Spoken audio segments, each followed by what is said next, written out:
Hello guys, this is Riya Hana Learning. So எல்லாரும் எப்படி இருக்கீங்க? So first midterm நமக்கு நெருங்கிடுச்சு இல்லையா? So எத்தனை பேர் வந்து படிக்க ஸ்டார்ட் பண்ணிட்டீங்க? எத்தனை பேர் இன்னும் படிக்க ஸ்டார்ட் பண்ணாம இருக்கீங்க? So இப்ப இருந்தே வந்து படிக்க ஸ்டார்ட் பண்ணிக்கோங்க. So the last minuteல நீங்க படிச்சு முடிக்கணும் அப்படின்னு நினைச்சா அங்க ரொம்ப ரிஸ்கா இருக்கும். So இப்ப இருந்தே என்ன பண்றீங்க? ஒவ்வொரு சாப்டரா ஒவ்வொரு क्वेश्चंஸா so டீப்பா நீங்க வந்து படிக்க ஸ்டார்ட் பண்ணிக்கோங்க. சரிங்களா? So 11th மேக்ஸோட first midterm important questions என்னென்ன அப்படிங்கறத வந்து பார்க்கலாம். So இப்ப மேக்ஸ் வந்து நம்ம பார்க்கறோம். So அதர் சப்ஜெக்ட்டும் நீங்க வந்து ஃபோக்கஸ் பண்ணணும் இல்லையா? சோ இப்ப இருந்தே வந்து படிக்க ஸ்டார்ட் பண்ணிக்கோங்க. அப்பதான் நீங்க ஒவ்வொரு சப்ஜெக்ட்டையும் வந்து கம்ப்ளீட் பண்ண முடியும். சரியா? ஓகே. சோ யாரெல்லாம் வந்து படிக்க ஸ்டார்ட் பண்ணிட்டீங்க, இன்னும் யாரெல்லாம் வந்து படிக்க ஸ்டார்ட் பண்ணல? சோ ஸ்டார்ட் பண்ணிட்டீங்க அப்படின்னா ஆல்ரெடி ஸ்டார்ட்னு சொல்லிட்டு கமெண்ட் பண்ணிருங்க. சோ இன்னும் ஸ்டார்ட் பண்ணலாம் தான், நான் இனிமேல் தான் ஸ்டார்ட் பண்ண போறேன் அப்படின்னா அதையும் மறக்காம கமெண்ட்ல சொல்லிருங்க. ஓகேவா? சோ சாப்டர் 1ல இருக்கிற இம்பார்ட்டன்ட் क्वेश्चंस என்னன்னு பார்க்கலாம். Sets, relation and function. So இதுல இருக்கிற என்னென்ன இம்பார்ட்டன்ஸ், டெஃபினிஷன்ஸா இருக்கட்டும், ப்ராப்பர்ட்டிஸா இருக்கட்டும் அண்ட் இம்பார்ட்டன்ட் क्वेश्चंस. சோ அத பத்தி எல்லாமே நம்ம டிஸ்கஸ் பண்ணலாம். Okay. So first thing, properties of set operation. So set operation ல இருக்கிற properties எல்லாம் பார்த்துக்கோங்க. அதுல இருந்து நமக்கு creative questions கேட்கறதுக்கு நிறைய chances இருக்கு. Next Cartesian product. Cartesian product னா என்னங்கறத கொஞ்சம் கிளியரா வந்து பார்த்துக்கோங்க. So அதுலயுமே நமக்கு ஒரு சில properties இருக்கு. அந்த properties எல்லாமே பார்த்துக்கோங்க. Next வந்து intervals and neighborhoods. So intervals னா என்ன, neighborhood னா என்ன அப்படிங்கற differentiation நல்லா வந்து தெரிஞ்சுக்கோங்க. So அதுல எந்த கன்ஃபியூஷனும் வேண்டாம். Next வந்து relation. So relationலயே types of relation வந்து ஃபுல்லா வந்து பார்த்துக்கோங்க. ஏன்னா அதுல இருந்து கண்டிப்பா நமக்கு ஒரு 5 மார்க் क्वेश्चन வரக்கு சான்சஸ் இருக்கு. ஓகேவா? சோ அதுல என்னன்னா ஈக்குவலன்ஸ் ரிலேஷனா இல்லையா அப்படிங்கறத ப்ரூவ் பண்ணணும். சோ ஈக்குவலன்ஸ் ரிலேஷனா என்ன, சிமெட்ரிக், ரிஃப்ளெக்சிவ் அண்ட் வந்து பாத்தீங்க அப்படின்னா ட்ரான்சிட்டிவ். சோ இது எல்லாமே இந்த கண்டிஷன் எல்லாத்தையும் நம்ம ப்ரூவ் பண்ணுவோம். சோ அந்த கண்டிஷன்ஸ்ல இருக்கிற டேர்ம்ஸ் எல்லாத்தையும் நீங்க வந்து கிளியரா வந்து பாத்துக்கோங்க. சரியா? சோ டெஃபினட்டா 5 மார்க் क्वेश्चन அதுல இருந்து வரும். So next function. So function வந்து எப்படிலாம் ரெப்ரசென்ட் பண்ணலாம் அண்ட் அதோட டைப்ஸ்ல என்னென்ன அப்படிங்கறது எல்லாமே நம்ம பார்க்கணும். சரியா? சோ ஃபங்க்ஷன் எம்டிஆர் கொடுத்ததுக்கு அப்புறமா அதை எப்படி நீங்க ரெப்ரசென்ட் பண்ண போறீங்க அண்ட் அதோட டைப்ஸ்ல என்னென்ன அப்படிங்கறத வந்து ஃபுல்லா லைன் பை லைன் பாத்துக்கோங்க. நெக்ஸ்ட் முக்கியமான topic range and domain of the function. So டெஃபினட்டா உங்க क्वेश्चन பேப்பர்ல இந்த क्वेश्चन இல்லாம இருக்கவே இருக்காது. ஏன்னா உங்களுக்கு வந்து ரேஞ்ச் ஆஃப் தி ஃபங்க்ஷன்ல இருந்து கண்டிப்பா வந்து क्वेश्चन வந்து வந்துரும். நெக்ஸ்ட் வந்து பாத்தீங்க அப்படின்னா டொமைன். சோ டொமைன் இல்ல ரேஞ்ச் கண்டிப்பா உங்களுக்கு வந்து வந்துரும். சரியா? So next composition of function. So the composition of ஃபங்க்ஷன்ல நமக்கு FOG and GOF. சோ இந்த ரெண்டு கண்டிஷன் இருக்கு இல்லையா? சோ இந்த ரெண்டு கண்டிஷனையும் நம்ம வந்து பாத்துக்கணும். சோ ரெண்டு ஃபங்க்ஷன் கொடுத்துருவாங்க. சோ அதுல வந்து நீங்க என்ன பண்ணணும், காம்போசிஷன் ஆஃப் ஃபங்க்ஷன் வந்து ஃபைண்ட் அவுட் பண்ற மாதிரி இருக்கும். சரியா? சோ இதுலயே நமக்கு 3 ஃபங்க்ஷன்ஸ் வச்சு நமக்கு கேட்பாங்க. ஓகே. சோ இதுல நமக்கு 2 மார்க், 3 மார்க் அண்ட் 5 மார்க்கோட எக்ஸாம்பிள் ப்ராப்ளம் என்னென்ன இம்பார்ட்டன்ட் ப்ராப்ளம். சோ இதெல்லாம் பாத்துடலாமா?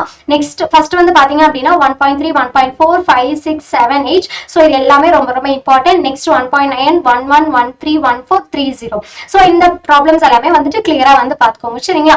சோ the next question வந்து பாத்தீங்க அப்படின்னா 2, 3 and 5 மார்க்ஸ்ல எக்ஸர்சைஸ் ப்ராப்ளம் எல்லாம் என்னென்ன क्वेश्चन இம்பார்ட்டன்ட் இருக்கு அப்படிங்கறத பாத்துடலாம். சரிங்களா? சோ the first வந்து பாத்தீங்க அப்படின்னா 1.1ல 7, 8, 9 இந்த क्वेश्चन வந்து ரொம்ப இம்பார்ட்டன்ட். நெக்ஸ்ட் வந்து 1.2ல வந்துட்டு 1, 4, 5, 7, 8. சோ 9 இந்த क्वेश्चन எல்லாத்தையும் கிளியரா வந்து பாத்துக்கோங்க.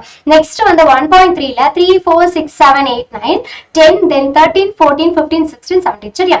சோ என்னடா எல்லா क्वेश्चन நம்பரும் வந்துருச்சு அப்படின்னு சொல்லி பார்க்காதீங்க. இந்த எக்ஸர்சைஸ் ரொம்ப இம்பார்ட்டன்ட். சோ இதுல இருக்கிற நாங்க சொன்ன क्वेश्चंस எல்லாமே வந்துட்டு கிளியரா வந்து பாத்துக்கோங்க. நெக்ஸ்ட் 1.4ல 1, 2, 4, 5, 6, 7, 8. சோ இந்த क्वेश्चंस எல்லாத்தையும் நீங்க வொர்க் அவுட் பண்ணி பாத்துக்கணும். So example and exercise problem ரெண்டுக்குமே ஈக்குவலா நீங்க பிரையாரிட்டிஸ் கொடுங்க. சோ இதுல மட்டும் நீங்க இந்த ஒரு क्वेश्चन மட்டும் பார்த்தா போதுமா, இந்த क्वेश्चन மட்டும் பார்த்தா போதுமா அப்படிங்கற ராப்போலயே இருக்காதீங்க. எக்ஸாம்பிள் அண்ட் எக்ஸர்சைஸ் ரெண்டுமே வந்துட்டு ஈக்குவலா நீங்க பாத்துக்கணும். சரியா? சோ நெக்ஸ்ட் சாப்டர் 2 பேசிக் அல்ஜிப்ரால இருக்கிற இம்பார்ட்டன்ட் क्वेश्चंस எல்லாமே நம்ம பாத்துறலாம். Okay. So the first thing absolute value. absolute value நமக்கு x value ஃபைண்ட் அவுட் பண்ற மாதிரி இருக்கும் இல்லையா? சோ அந்த டர்ம்ஸ் எல்லாமே வந்து பாத்துக்கோங்க. Next linear inequalities, quadratic function, then polynomial function. So இந்த டர்ம்ஸ் எல்லாத்தையும் நீங்க ஃபுல்லா கிளியரா வந்து பாத்துக்கோங்க. சரியா? சோ இந்த டாபிக்ஸ் கீழ இருக்கிற क्वेश्चंस எல்லாமே ரொம்ப கிளியரா வந்து பாத்துக்கோங்க. ஏன்னா இது எல்லாமே ஒரே மாதிரி இருக்கிற மாதிரி இருக்கும். அதனால கொஞ்சம் டிஃபரன்ஷியேட் பண்ணி எல்லாமே நீங்க படிச்சுக்கணும். சரியா? Next rational function, exponents and radicals, then logarithm. ஓகேவா? சோ அந்த லாகரிதம்ல வந்து பாத்தீங்க அப்படின்னா நமக்கு வந்துட்டு ப்ராப்பர்ட்டிஸ் இருக்கு. அந்த ப்ராப்பர்ட்டிஸ் எல்லாத்தையும் நீங்க கிளியரா வந்து பாத்துக்கோங்க. ஏன்னா அதுல இருந்து நமக்கு கிரியேட்டிவ் क्वेश्चन கேட்கறதுக்கு சான்சஸ் இருக்கு. சோ சாப்டர் 1லயும் வந்து பாத்தீங்க அப்படின்னா ப்ராப்பர்ட்டிஸ் ரொம்ப முக்கியம். சாப்டர் 2லயும் இருக்கிற ப்ராப்பர்ட்டிஸ் எல்லாமே ரொம்ப முக்கியம். சரியா? சோ இதுல வந்துட்டு நமக்கு என்னென்ன क्वेश्चन இம்பார்ட்டன்ட் பாத்துடலாமா? சோ எக்ஸாம்பிள் ப்ராப்ளம்ல 2.3, 2.6, 2.8, 2.12. நெக்ஸ்ட் வந்துட்டு 2.14ல இருந்து 19 வரைக்கும். சரியா? சோ 2.14 கமா அண்ட் 2.19 சொல்லி நினைச்சுக்காதீங்க.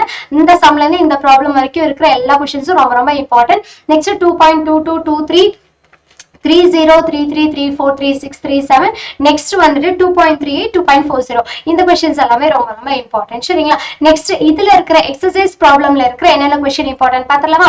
ஸோ 2.2ல 2 and 5 வந்து ரொம்ப இம்பார்ட்டன்ட். 2.3ல 4 to 10 வரைக்கும். சரிங்களா? 4 to 10 வரைக்கும் ஃபுல்லா பார்த்துக்கணும். நெக்ஸ்ட் 2.4ல வந்து 2 to 10 வரைக்கும். ஸோ இந்த ரெண்டு எக்ஸசைஸ் ரொம்ப ரொம்ப இம்பார்ட்டன்ட். கண்டிப்பா இதுல இருந்து கொஸ்டின் வந்து வந்துடும். சரிங்களா?